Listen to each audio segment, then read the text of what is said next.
Bonjour, je m'appelle Philippe Silberzan, bienvenue dans mon podcast Survivre et prospérer dans un monde de surprises.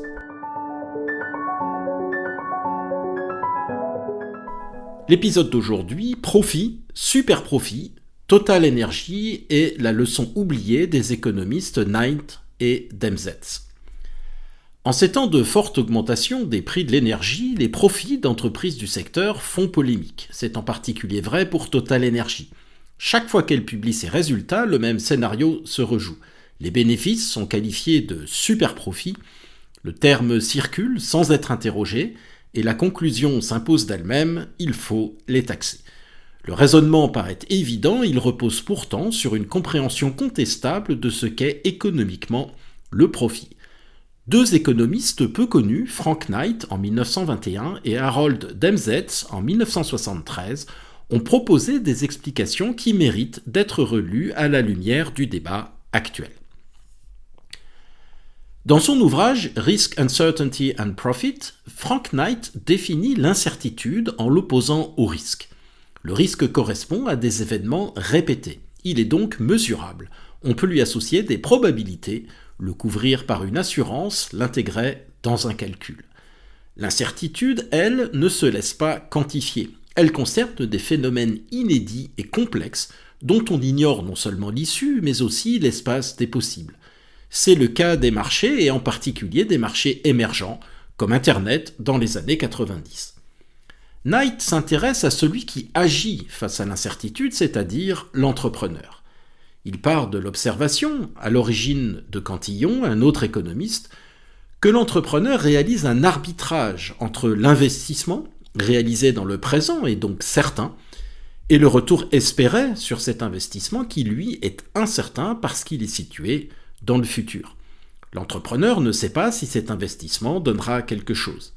Peut-être n'arrivera-t-il pas à mettre au point son produit, peut-être ce produit ne rencontrera-t-il pas le succès, ou au contraire, rencontrera-t-il un succès inattendu.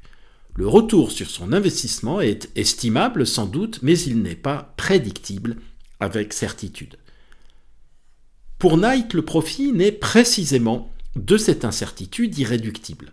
Dans un monde de pure concurrence, sans incertitude, tel que formalisé par les économistes néoclassiques, les rendements se réduiraient à la rémunération des facteurs de production, salaire, intérêt, loyer du capital. Aucun profit véritable n'apparaîtrait. Mais ce monde n'existe pas. Dans le monde réel, l'incertitude est partout. Le profit existe parce que des entrepreneurs prennent des décisions dont l'issue est fondamentalement imprévisible. Investir dans tel gisement, parier sur telle technologie, déployer telle stratégie, et qu'ils en assument les conséquences. Cette explication va directement à l'encontre de Marx, pour qui le profit est le résultat d'un rapport social de production permettant l'appropriation par le capitaliste d'une valeur en fait créée par le travailleur. Au contraire, pour Knight, le profit est la contrepartie d'un engagement pris en incertitude. Et il est par nature asymétrique, positif quand le jugement s'avère bon, négatif dans le cas contraire. En substance, le profit est la rémunération de l'entrepreneur pour le jugement qu'il effectue dans l'incertitude. C'est la seule rémunération qui soit conditionnelle. Les salaires sont dus, comme les dettes et les taxes. Le profit est résiduel. C'est ce qui reste et seulement s'il reste quelque chose. Dans un article fondateur de 1973 intitulé Industry Structure, Market Rivalry and Public Policy, Harold Demsetz s'attaque à un autre modèle mental dominant. L'idée qu'une industrie concentrée serait nécessairement le terrain de comportements monopolistiques. On observe que les industries concentrées affichent des profits élevés et on en conclut à un abus de position. C'est la concentration qui permettrait les profits élevés. Et cette concentration, dans la mesure où elle précède les profits, ne pourrait être obtenue que par des moyens illégaux ou immoraux. Mais pour Demsetz, l'inverse est tout aussi plausible. Il observe que l'hypothèse des économistes néoclassiques de l'homogénéité des firmes, c'est-à-dire l'idée qu'elles sont toutes pareilles, est contraire à la réalité évidente. Certaines entreprises sont plus efficaces que d'autres car mieux gérées. Elles développent donc des capacités supérieures qui leur permettent de gagner des parts de marché ou d'obtenir des prix plus élevés. Leur profit est donc supérieur et elles peuvent racheter leurs concurrents moins efficaces. La concentration émerge alors comme résultat de leur performance et non comme sa cause.